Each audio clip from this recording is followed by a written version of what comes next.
All right, welcome everyone to this webinar series, session number 5 in the series so far. And this session is supposed to be covering leading learning in D2L. So exploring the opportunities in Brightspace for administrators and department heads. So what we've been doing so far, I've been kind of hosting these sessions. My name is Dave Gomes. I'll throw on webcam for a quick second, and then hopefully you'll be able to see this mug for a very limited amount of time. So yeah, I'm our technology-enabled learning and teaching contact for the board. I work in the student success department with an awesome team there, and I'm the liaison with the Ministry of Education for e-learning in our board and with D2L as well. Co-hosted today by Paul Lonke. He's one of our special assignment literacy teachers for the board, and he's also been an e-learning teacher for 3 years. So I think he's coming up. Hi, everybody. How's it going? So today we're going to be having, we've got a couple opening remarks and welcome from both our superintendent with responsibilities for e-learning and student success, which is Josh Canty, and then John Proctor, the principal at PASS and ACE and Adult Continuing Ed. So I'm going to send it over to Josh. Josh, are you able to unmute your mic? I am. Can you hear me, David? Yes, we're good. Excellent. Well, I see lots of friendly names over in the side here. I know that there's a lot of great leaders that have taken the time to join us today and at other sessions too. So thank you for this. I do want to thank Dave Gomes and Paul Lonke for the extensive preparation and support that they provided in these D2Ls with Dave sessions. I also want to thank the administrators, the department heads, and other school instructional leaders for being here today, trying to prepare for what might be in September. I know these are busy times with locker cleanout, as Dave said, distribution of student property, collection of our own property, and graduation planning, not to mention staffing. So a bunch of the administrators apologize for not being able to be here. So thank you, Dave, for taping it. I also want to thank you for being here because September is going to come quickly and more quickly than we think. And we do know that we're likely going to be in a different model than we traditionally would be in September, likely a blended model. And so thanks to Dave for bringing us somewhere where we can do some synchronous learning, where we can tap into the actual curriculum that's provided by the Ontario government in this format. And also thank you, John Proctor, for your leadership on this. I'm going to pass it over to John to say a few words.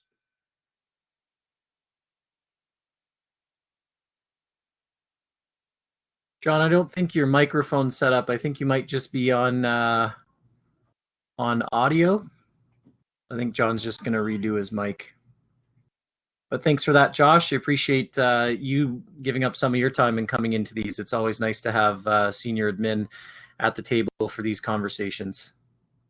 Well, what I'd like to add then while we're waiting for Mr. Proctor is that there are going to be, I think, another 6 sessions. And what they're really focused on is subject specific. So I know that Dave and Paul have invited program leads from the various departments so we can have content specialists in the room when we do these webinars coming up. We will post that probably tomorrow, the entire list of what's upcoming. Thank you again for your time. Thanks. Yeah, I was a good boy and I entered the meeting as a listener rather than a participant. So my apologies. Just quickly had to reactivate myself as somebody who's taking part in the meeting, and that's just evidence of how quick you can change roles. Apparently, people can't hear me well. How about now? Great. Is that better? Okay. I just wanted to say hello. Thank you so much for your leadership, as Josh has said already, in taking part in the meeting. And Dave will probably laugh as soon as he hears it. The one key message that I've always said as an e-learner and as the principal of e-learning is it's not the IT, it's the I teach. And we sometimes forget that when we're using technology.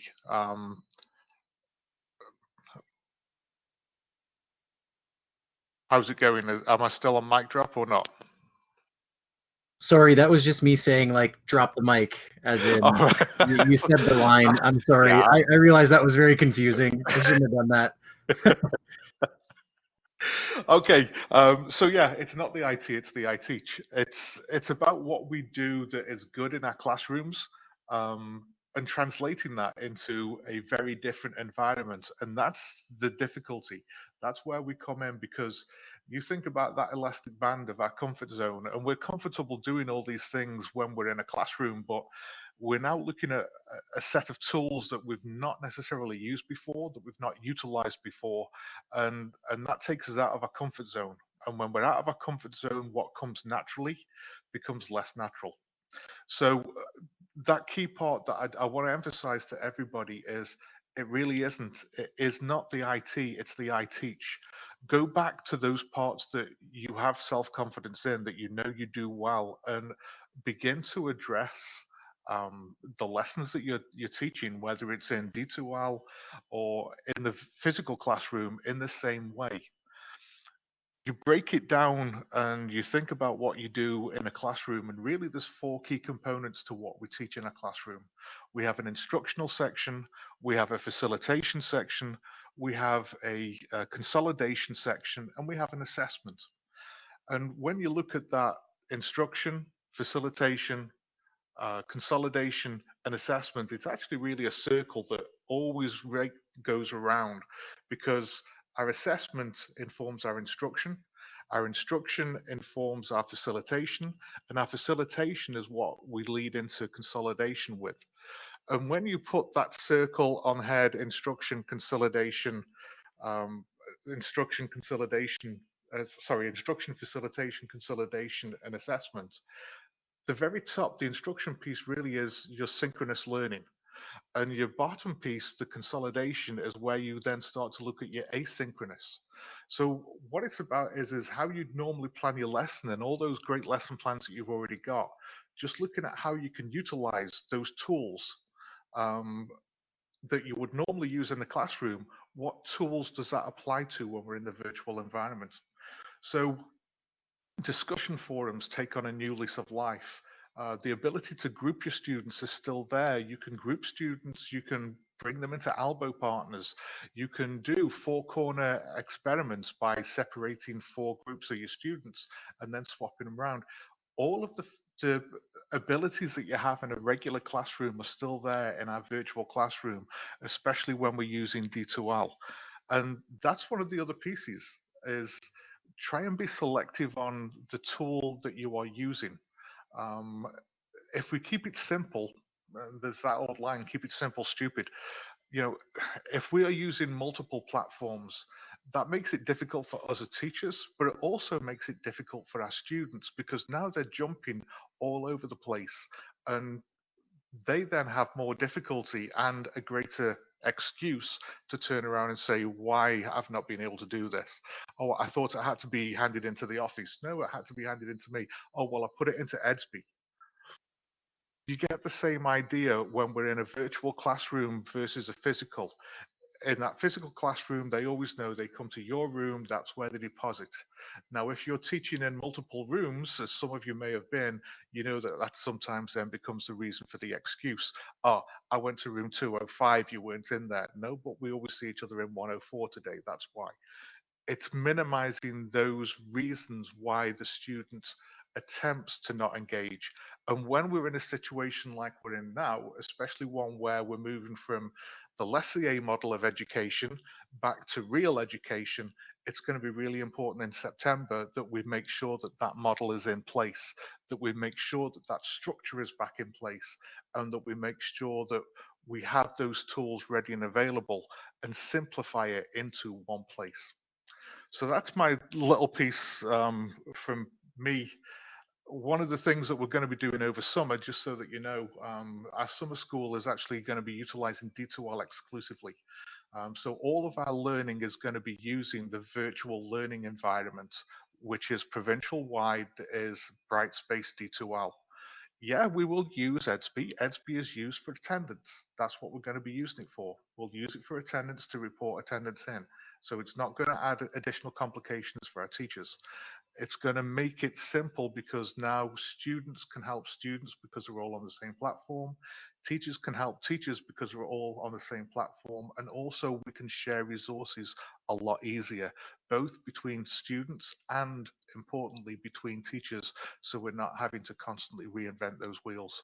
So it minimizes the amount of work we have to do. It makes us working smarter rather than harder. So that's the part from me. Dave, I know these pieces have been absolutely fantastic. The feedback that I've received so far from them has been superb. So thank you for your leadership in getting these up and running. Folks, if I can be of any help in any way, shape or form, my email, john.proctor, Procter, at publicboard.ca. Please feel free to give me a shout. I look forward to working with you. Awesome. Thanks, John. Certainly appreciate that and your leadership. One complaint I have been hearing, or at least constructive criticism, is that I try to pack way too much into these sessions, and I agree, and I apologize for that, everyone. The whole purpose of these sessions is to just give a very broad perspective of what is available and what you can do, so that either in the summer or throughout the next school year, we can continue on with some detailed learning for exactly what you want for your classes, if that's where you're going to be running them through. Okay, so let's jump in very quickly, just because I want to know who's in here with us. So I'm gonna initiate a poll very quickly. I'm not going to have it open for very long, but you'll see that there's some letters above, and I just want to know, what's your current role inside here? Are you a principal, a vice principal? Are you a department head, minor department head? Are you an other that snuck in somehow? That shouldn't, no, I'm just kidding. We'll just take a look at that. I'll give it another 5 seconds or so. And so we've got the majority department heads here. So that's pretty nice. And then the second one is the other, which people are just breaking all the rules here today. But I'm just kidding.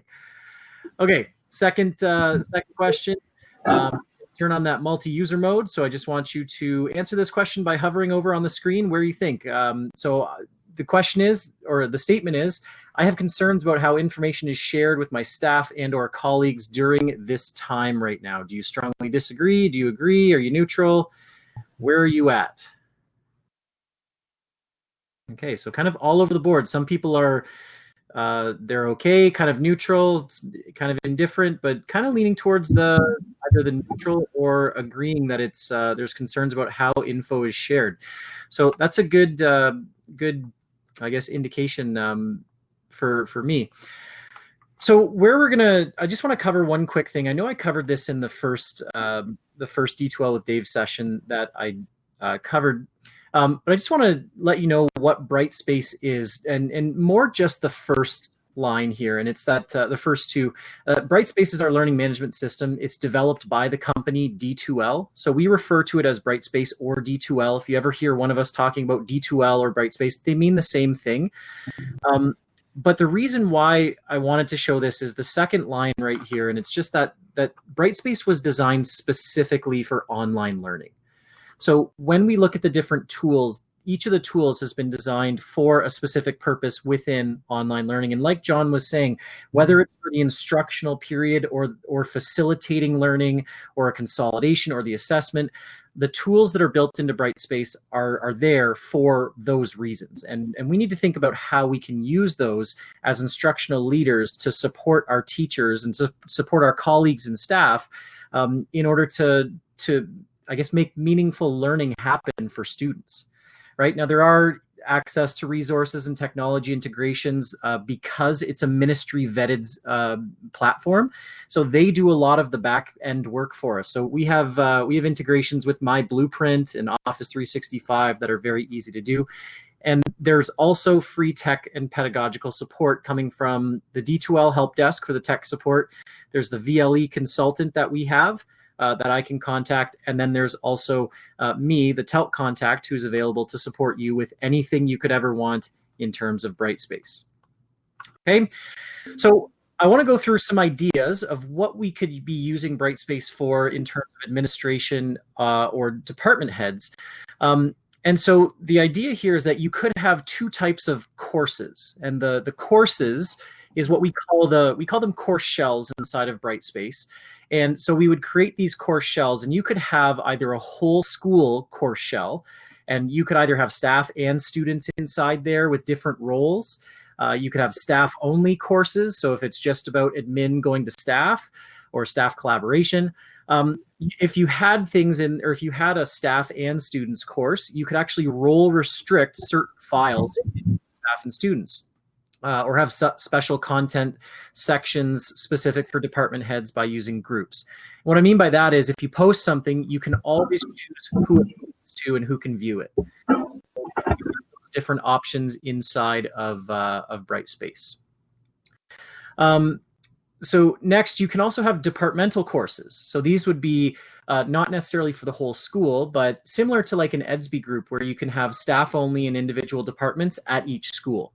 Now these courses can be created, can be created manually by me, Dave Gomes, or we can put in a work order to IT and they can auto-populate with staff and students in your schools. So depending on how your department or school wants to move forward with this, there's a bunch of different options that you could look into. Okay. So here's some ideas, and I think one of the biggest ideas here is the idea of sharing files in one place. So if you're anything like me, I've talked to a lot of people, and there's some issues with where stuff is shared. Sometimes it's shared inside of EDSB in the library. Sometimes it's shared in a group. Sometimes it's shared in a OneDrive folder. And it seems like there's not just one place to put everything. And so a new teacher or a teacher who's searching through an email, it's difficult to find things.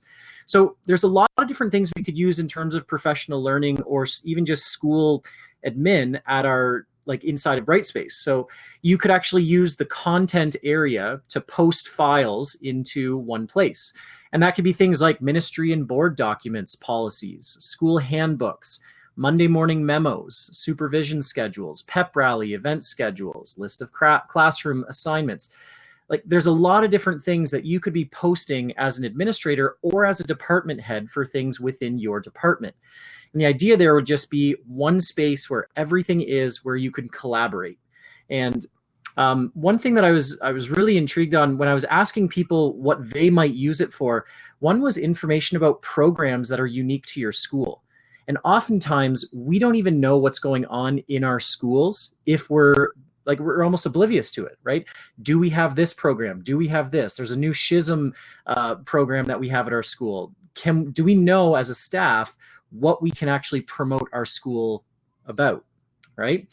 So there's a lot of different things that you could share in terms of documents or files inside there. And I'll demo it very quickly just because it is quick and easy to do, but it's so important in order to organize properly.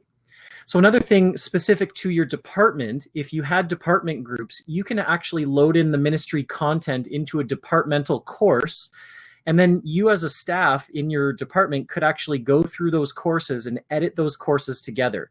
You could create your own course content that's customized to your school, your learners, and then take those courses that you've created collaboratively and copy them into the ones that you're actually going to use with students.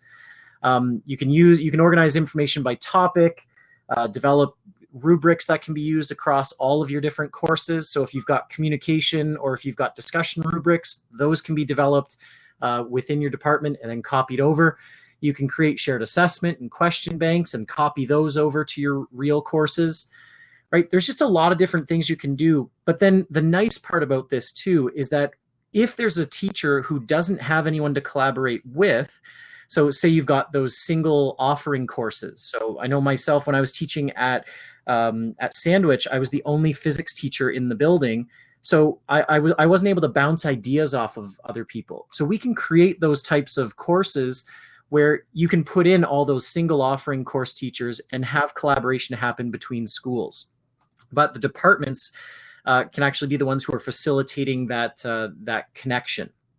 You can compare assessments and exemplars inside there, right? Connecting different leads, IB teachers. And I mean, if we're even creative about it, we could even start having some inter-school competitions. And that would be interesting to see how that could play out. So I do want to just show you very quickly. I know I've covered it in one of my other one of the other webinars, but I do want to show you how easy it is to do this. So I'm just going to share my screen, jump into that course. And if on the main page I go to the content icon in the nav bar, then here's an example of just something where you can create a new unit for Monday morning memos. And then every single memo that you put in, you just click, or when you go to upload, those memos will show in line right here, right? So you don't have to download them at all. They show up right in the browser. These are obviously memos from years and years ago when I taught at Sandwich, but you can see here that the files show up, whether they're a Word document, whether they're a PDF, a PowerPoint. And the way that you create those inside of content is just to click a new unit. So if I had a new unit and I wanted this to be school handbook and policies, right? This would basically be the first folder, or what we would call a unit. Inside that unit, we can then create new folders. So if I select create new, and then it would be a new lesson, but we call it a folder. And this could be, so staff handbook, right? And then I can select save. Now I can have these folders in here, or I could just have individual files in here. But if I wanted to add in a file into my staff handbook, I select the staff handbook. I can go add existing. And when I select add existing, I can either drag and drop, or I can browse for files. Now, when I browse for those files, I can pull up any of the different documents on my computer. I'm just going to pull up a Monday morning memo from one of the schools I was at, and you can see it loads in very quickly. Okay, so notice here the content is also going to be color coded. So when you're looking at a different unit, all the content in here in Monday morning memos, or if you had subfolders, is going to show as green. All of these ones under this unit are going to show as pink. And so then you can keep creating units depending on what you're looking at sharing out. So maybe it's staff meeting minutes, right? Create the folder first, or the unit. Then you can create a new folder inside that, or you can just go right from here and add existing. You can either add them from OneDrive or drag and drop, browse, wherever you want to move those to. Now I'll show you here. You can also do where are we? You can also do a PowerPoint, and it loads in. So that was a 21-page PowerPoint that loaded in extremely quickly. Okay, now it was a PDF document, but anyways, that's where I would see content being used effectively, is where you can share all of that very quickly, very easily, and it's easy to organize, and it's color coded. Okay, so I just wanted to see, are there any questions at this point, Paul?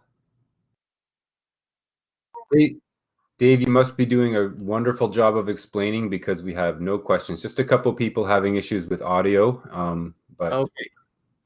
But no content questions. Ooh, okay. All right, sounds good.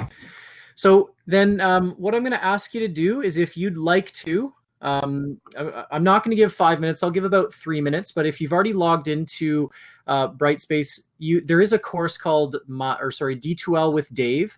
And you can go inside there, create a unit, create a folder within that unit, or upload a file, just so that you can get a feel for how that could be used specifically for your department. So I know you're probably thinking about ways that information could be disseminated to them.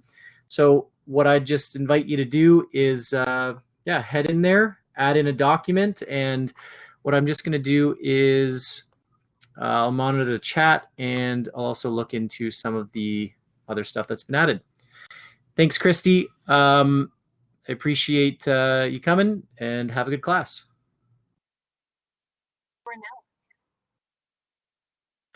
Okay, so I'll answer that question, Karen. If you want to copy something from the D2L with Dave course into your MAPS course, you have to go into your MAPS course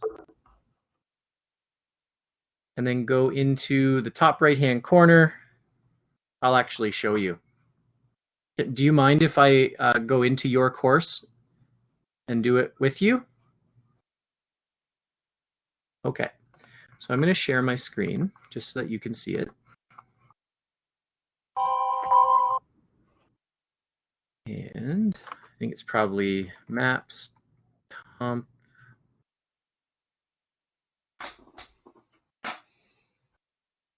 Okay.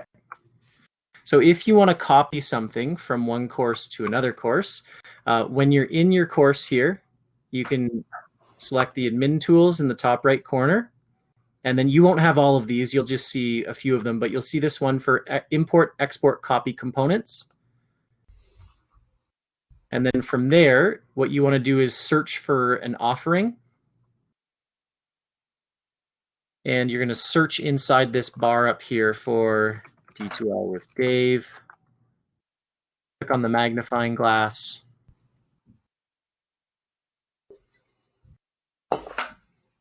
And then you'll select the proper one. So this one is the teacher course.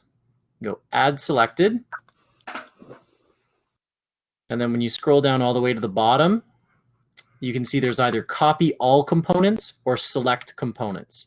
Copying all components is going to copy over everything that was put in there.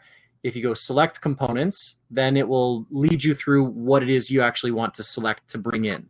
So you can select the calendar items, the content, if it's content. If it's, I think you said it was an assignment, you can click the assignment, and then you can either copy all of those or select individual ones, right? And then as you go through, you keep selecting continue, continue, select the ones you want, and then it will say import or something like that.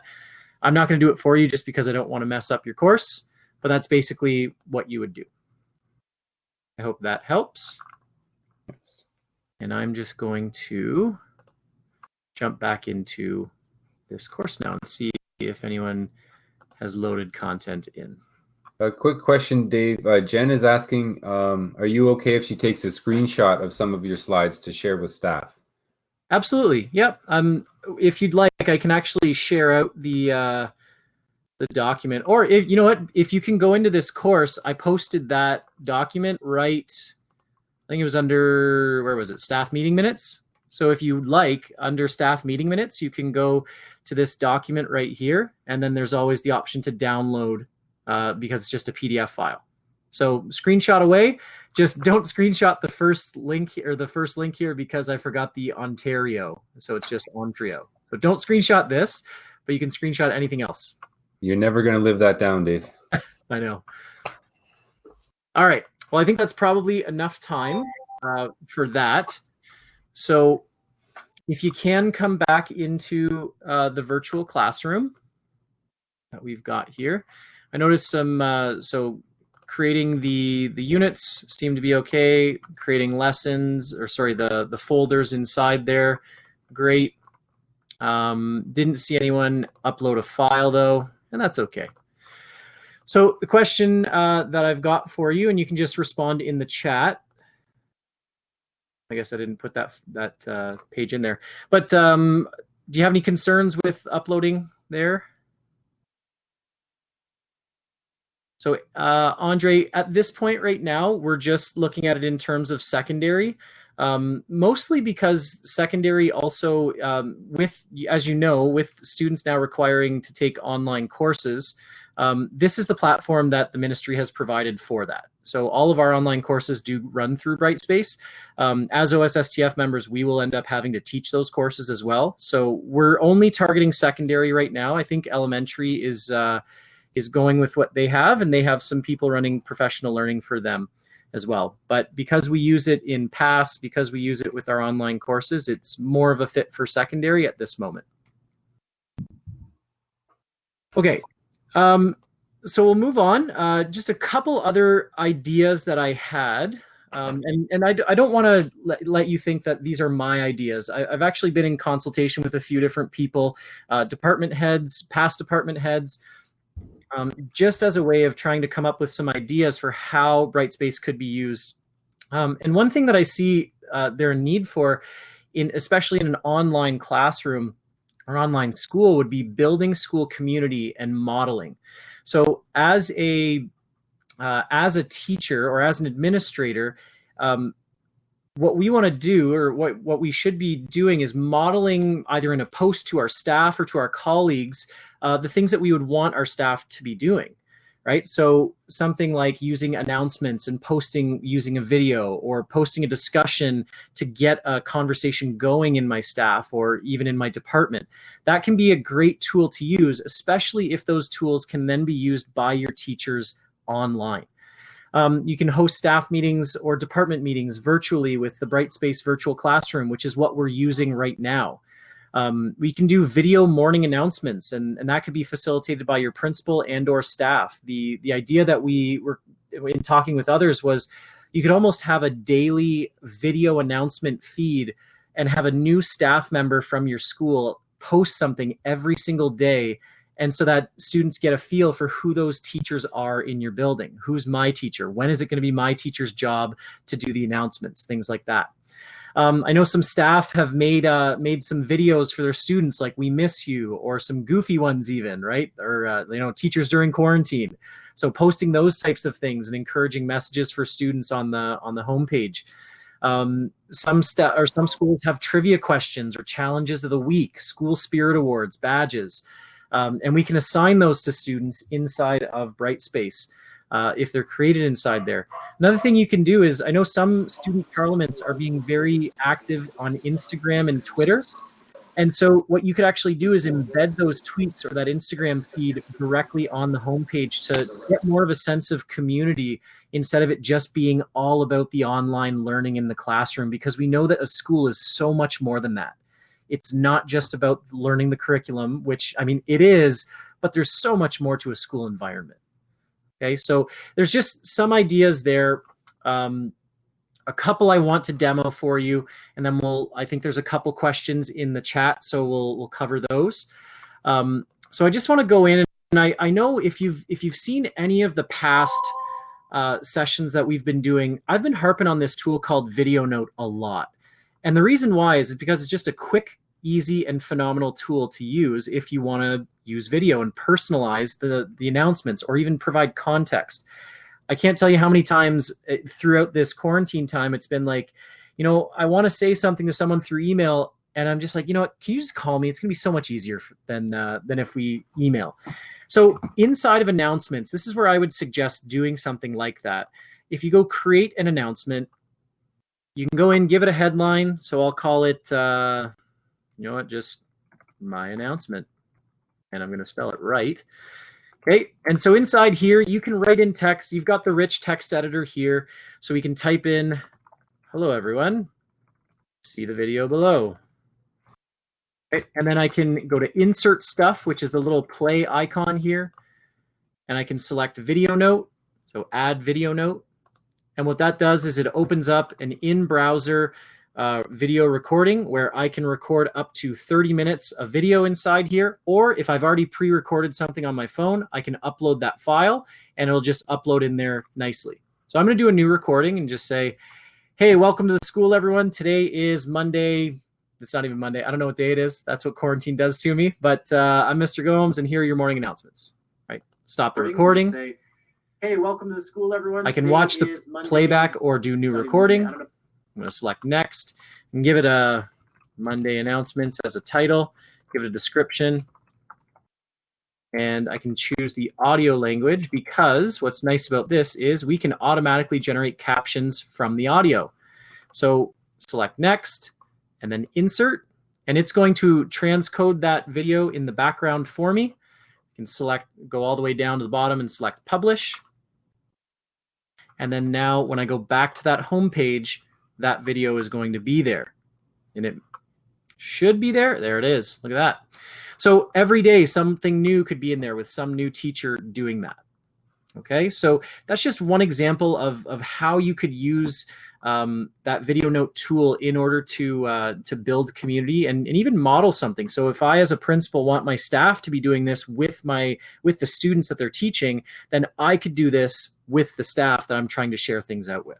And like you see here, it didn't take long. It didn't take a lot of effort to record that video note, and this plays right in browser. So I press play. Say, "Hey, welcome to the school, everyone." And you can see that. Okay, so I'm just going to head back in. So sorry for the infinity screen. So I just wanted to see if there's any questions before we continue on. Sure, Dave. Sure, Dave. Amy has the question that's on everybody's mind. Are we moving away from using EDSB and moving towards Brightspace in the secondary panel? Can I speak to that one, please, Dave? Absolutely, I would like that. Yeah. So, well, here's the go. Recently, Minister Lecce came out and was really stressing the point that we should all be doing more synchronous learning. And so we spoke at the board office of where are we doing synchronous learning? And EDSB is really asynchronous. It's about communication. Whereas teachers were doing a patchwork of their own websites. Some teachers were using Microsoft Teams. Some teachers were using this, that, and the other. We had one. A letter went to one of our principals from a student, and she was on 7 different platforms for her 4 courses. Now, she has parents that are supportive and they value education, and there's no learning disability or there's no ESL, et cetera, et cetera. So she is in a position where she is supported at home, but she's still struggling, and her parents were struggling. And so we talked, what can we use at the secondary level, because they're doing something different in elementary. But at the secondary level, what can we use for synchronous learning? Where is the curriculum already loaded? And I know I'm going to go back to what I said earlier, but I have a colleague. He's a department head in one of our schools, and I asked him, because he was patchworking together EDSB with the website and something else. And I asked him, like, if we have to go back in September and it's a blended model, would you do that? And he goes, no, I would use D2L if I had to start from the beginning. And I think the whole methodology behind the philosophy behind why we asked Dave and Paul to put this together for us is we understand emergency distance learning was thrust upon us, in March 13th or April 6th, whenever it was. And we are getting by the very best we can. However, we can't use that excuse in September. And so what can we do to give teachers volunteer, PD on this great Brightspace D2L platform? And that's what we're doing now. Dave, did I cover everything? Yeah, I think so. So we're not going to be mandating anything at this point in terms of which platform, because some people are more comfortable, using Microsoft Teams and EDSB and their website. However, there will be something come forth from the IT department about all of the rogue platforms, such as I'm going to say Schoology, I'm going to say Google Classroom, the things that aren't board supported. They're going to be blocked come September. And so we need to get ahead of this. And I know it's a busy time. And I invited some of our administrators to come. They just couldn't come today. But we'll continue to offer these sessions so we can get ready for what will likely be in September. That's all I got, Dave. No, awesome. Thank you. And one other thing to add to that too is just the idea that if we are going to be offering more online courses because we have to, then this is the platform where they will be offered in, right? So we want to make sure that if teachers want to teach an online course, regardless of if the COVID and quarantine and all that, they'll be able to if and when they have to. So it's all just professional learning, and that's why the majority of it has been optional, right? No one's forcing you to be here, and we're thankful that we've got 30 people. So I'm glad for that. Okay, so one thing I'd ask you to do, I promise this is my last thing that I'd give you time for today. But what I would challenge you to do is if you can go back into the D2L with Dave course and go post an announcement on that page, record yourself a short video note, even if it's something just saying, hi, my name is whatever, and then insert it in there. I'll give you a couple minutes to do that. And I'm just going to go through the chat pod. I think I saw Karen having some questions. So if you can go back into the course and do that, add an announcement in, that would be great. We'll check back in a couple minutes. So it won't be 5, but maybe in a couple.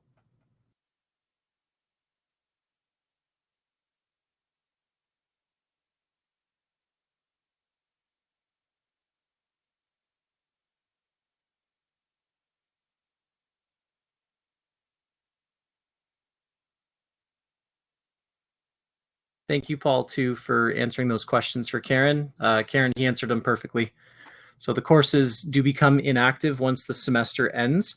However, with some courses, you can actually make them active again if you have the same students, for example. Like I know some schools have some full year courses going on. And if you have the same students in maps, there might be a new course code, but you could actually leave them in the same course that you have. So you do have the flexibility of that.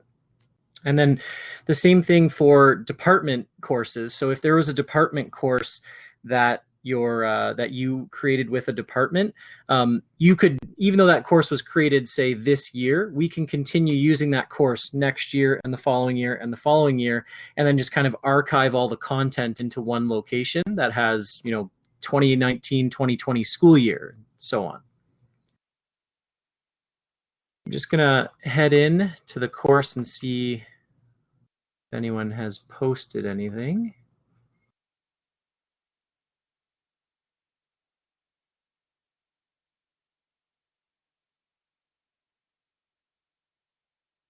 All right, we got one.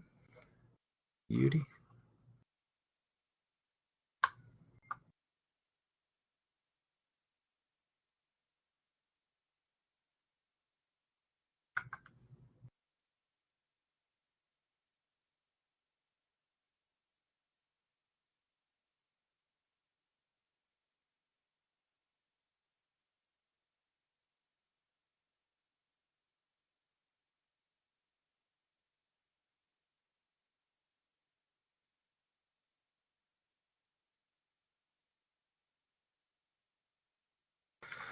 Okay, awesome. Let's head back in if you haven't finished it. Again, this is a test environment for you guys to play in. So this teacher course, you can create anything in there and no students are going to be able to see it. So you can mess around with anything in that course. Yes. So, actually, hang on. And Andrea, I'm looking at your question. Can OneNote be integrated directly into D2L modules and Markbook? So there is a OneNote Classroom LTI integration with D2L where you can add that in. Maybe it's more of a question that we can handle offline or at a different time. But yes, you can do that. And if you are looking at doing something in the gradebook, you can export a file that can be uploaded into Markbook. But I'd probably want to get a little bit more information to see exactly what the fix or what the desired outcome would be for you. Okay, so last thing second to last thing I want to talk about, and I promise I'm not going to go like 90 minutes over like I usually do. But just one great feature about Brightspace is that there are threaded discussions. And one thing I keep coming back to hearing about is the idea for having organization in the conversations you're having. So one problem is that, you get an email thread from someone and you respond, but you don't reply all, or you reply, but you meant to reply all. And so there's the issue of, is everyone getting the right information, or is everyone getting the same information from everyone? And is it an email or Edsby or wherever? So you could actually use threaded discussions as a way to pose pedagogical questions and support in your department or in your school, right? You'd have that communication in one location, and then you'd have the ability to then direct people to those questions that keep coming up again. So an example, I was talking to a math department head yesterday, and she was saying how, there's always the question of something with report cards. So if I post in a file that has the framework or comment framework and things that we're supposed to do with our report cards into a discussion, and then people can ask questions inside the discussion, they can also then respond to each other, and now you have shared expertise, and it's not just the one person who has to answer all of the questions. So you can have that piece inside there, and it's not just going to bump up to the top whenever there's a new question that's asked, right? So when you're posting something in other places, sometimes that happens. And for example, that actually happens in activity feed in Brightspace too. So if you want posts to stay in order, you use announcements. But if you want the most recent comment or the most recent post to show up, then you would use activity feed. But you can use threaded discussions as a way to organize all of those meaningful conversations that are happening, and then they don't ever go away, and they're not buried anywhere at the bottom of a list that you have to scroll through for like an hour, right? So it's a great place to kind of have those types of discussions, and also to help make departmental or school decisions. If there's a poll going out to your department for Maybe you got the $1,000 for completing SHISM requirements or something like that, and you want to look at what can we spend the money on, right? Post that in a discussion and then have the conversation in there back and forth. And then that can always stay there so everyone can go back and see it. Okay. I was going to look at posting a demo for posting a discussion. I think I'm going to skip that in the sake of time. I don't think there were any other questions, so I'm also going to skip over that, and then I'll get to the last thing I want to share, which was some tools that teachers really like inside of Brightspace. And so just some things, just so you're aware of them. The number one request is this right here, the ability to view as a student role. So what you can do in Brightspace is when you click on your name, you can go view as students. So you see exactly what your students would see when they log into your course. Sometimes we forget to make something visible, or we leave it hidden, and we see it as a teacher, but students can't see it. So the ability to view as a student role is amazing, and the specific ability to impersonate an individual student. So if I needed to go troubleshoot something for a student, I can say, okay, well, I'm going to impersonate you so I can see exactly what you're seeing. And when you're at a distance, that makes things so much more useful, because then you're not saying, well, do you see this? You can actually see exactly what they're seeing. Then the other nice thing is that you can add anyone from the board into a course for whatever it is, school-wide PD, resource sharing, etc. So that can be if you're looking at forming a group of teachers who want to get together and create some content for, grade 9 locally developed science, you can do that. The only one thing that you have to think about is, how do I get the course initially? And that's me. So you'd have to ask me to create you the course, or if it's something that you're looking to use widely in your building, we can then actually say, all right, we're going to create departmental courses for every department and auto load those teachers in. So there's a lot of different options, and that's where you as department heads and administrators would need to kind of set the direction in terms of what you'd want, and then I can support you with anything that you need help with. The other thing, and I mentioned this in our last video, and I'm going to be creating some more resource for this, is that there are 4 different options for video recording depending on the need. So I've demonstrated Video Note today, which embeds video directly in for 30 minutes. You can download that video if you'd like. You can share it into multiple places inside Brightspace. But the purpose is those stay in Brightspace for the most part. Virtual Classroom, which we're in right now, is for synchronous. It's the ability to share the screen, share the webcam, initiate polls, things like that. And then there's this new tool that we have available to us called Capture. And Capture has 2 different parts to it. There's a live part, and then there's a non-live part. So an asynchronous and a synchronous part. The Capture is software that you can download and install on Mac or PC. And you have the ability to record either whatever you're doing online or offline. So it's not just, oh, I'm going to record my online lecture. I could be recording a demo that I'm doing on my computer, and I don't have to have internet access to do that. But what happens is, once I record something, the next time I'm connected to the internet, it's going to post that directly into Brightspace, and I can edit that and clip out time periods that I don't want to have in there. And that's Capture. And then Capture Live is basically the same thing as Capture, but it allows people to join just like Virtual Classroom, and they can participate through chat. And the videos can then be downloaded and shared out. So if you wanted to take that Capture Live video and post it in YouTube, you could.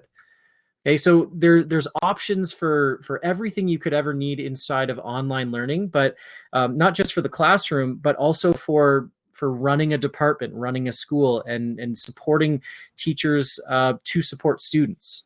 Okay, so I'm just going to check on the chat really very quickly here. To answer Jen's question, so Jen's asking if a teacher wants to add courses, they need to contact you to get started. Jen, all of the courses that are created from Trevlac should be already in Brightspace for a teacher. So if they're looking at using it for their classroom, then they shouldn't need to contact me at all, unless they want me to merge courses together for, say, if they teach 2 of the same section, they want to merge those 2 together. But if you wanted to have something like a school-wide course, or a department course just for your math department or your Canadian World Studies department. Those are things that right now that you'd have to contact me. I can create them within about 2 or 3 minutes, so it's not difficult at all.